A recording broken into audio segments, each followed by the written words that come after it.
அனைவருக்கும் வணக்கம். கர்நாடகாவை சார்ந்த பாஜக அமைச்சர், பாஜகனா ஒன்றியத்தில் இருக்கக்கூடிய அமைச்சர் ஷோபா கரண்ட்லஜே தமிழர்களை இழிவுபடுத்துவது போல, அங்க வந்து நம்ம எல்லாருக்குமே தெரியும், ராமேஸ்வரம் கஃபே என்ற இடத்துல வந்து ஒரு குண்டு வெடித்தது. அதுல வந்து தமிழர்களை சம்பந்தப்படுத்தி தமிழ்நாட்டிலிருந்து வந்தவர்கள் குண்டு வைத்துவிட்டு சென்றிருக்கிறார்கள் என்று சொல்லி தமிழர்கள் எல்லாம் ஏதோ ஒரு தீவிரவாதிகள் போல சித்தரிக்க முயற்சிருக்கிறார். ஒரு முறை அல்ல, ஏதோ ஒரு கூட்டத்தில் பேசிட்டாரு, வாய் தவறி வந்துருச்சு, இமோஷன்ல வந்துருச்சு, ஃப்ளோல வந்துருச்சுன்னு சொல்லலாம். ஆனால் ஒரு முறை அல்ல, 4 இடங்கள்ல இதே கருத்தை மீண்டும் மீண்டும் பேசியிருக்கிறார். இதுல மிகப்பெரிய வெட்கக்கேடு என்ன அப்படின்னா, ஒரு பாஜக தலைவர் கூட இதை கண்டிக்கவில்லை.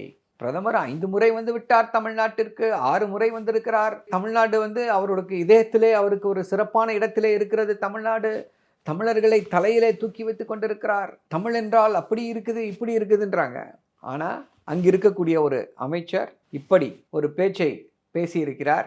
அதற்கு பிரதமர் ஏதாவது கண்டனத்தை தெரிவித்தாரா? அவருடைய கலீக், கேபினட் கலீக் கண்டனத்தை தெரிவிக்காமல் அவங்கள வேண்டுமென்ற, அது வந்து ஏதோ ஒரு மோட்டிவே இல்லாமல் பேசின மாதிரி தெரியல, ஏதோ ஒரு உள்நோக்கத்தோடு ஒரு ப்ரீ மெடிடேட்டடாக தான் இதை அவர்கள் செய்திருக்கிறார்கள்.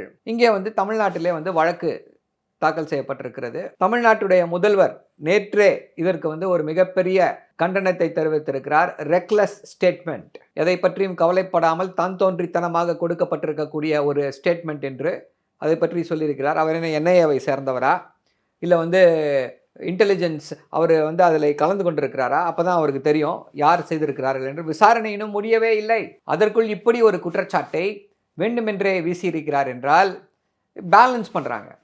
என்னன்னா, பாஜக வந்து தமிழ்நாட்டில் வந்து தமிழ்நாட்டை பற்றி பிரதமர் இப்படி பேசின உடனே கர்நாடகா ஒன்றும் குறைந்ததில்லை அப்படின்ற பேலன்ஸ் செய்வதற்காக வேண்டுமென்றே விதைக்கப்பட்ட வெறுப்பு பேச்சு அது. இப்போ நிஜமாவே தமிழ்நாட்டில் இருக்கக்கூடிய பாஜக தலைவர்கள் தமிழ்நாட்டை நேசிப்பவர்களாக இருந்தால், தமிழர்களை நேசிப்பவர்களாக இருந்தால், குறைந்தபட்சம் கண்டனம், நீங்க பெருசா ஒன்றும் பண்ண வேண்டாம், அதெல்லாம் நாங்கள் பார்த்துப்போம், கண்டனம் தெரிவித்தீர்களா?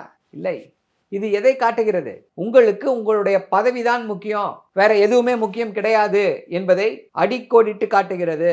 அண்ணன் RS பாரதி புகாரை அளிக்கிறார் எலெக்ஷன் கமிஷனுக்கு. எலெக்ஷன் கமிஷன் வந்து கர்நாடகாவுடைய தலைமை தேர்தல் அதிகாரிக்கு உடனடியாக அந்த நோட்டீஸை அனுப்பி 48 மணி நேரத்திற்குள்ளே நடவடிக்கை எடுக்க வேண்டும், என்ன நடவடிக்கை எடுக்கிறீர்கள் என்று எனக்கு நீங்கள் வந்து சொல்ல வேண்டும்னு சொல்லியிருக்கிறார். வேண்டுமென்றே செய்திருக்கிறார்கள். பிரதமர் சொல்லி செய்திருக்கிறாரா, இல்லை பிரதமருடைய அறிவுறுத்தலின் பேரிலே செய்திருக்கிறாரா என்ற கேள்விதான் எல்லார் மனதிலும் எழுகிறது. கண்டிப்பாக இதற்கு வந்து விடை கிடைக்கப் போவதில்லை.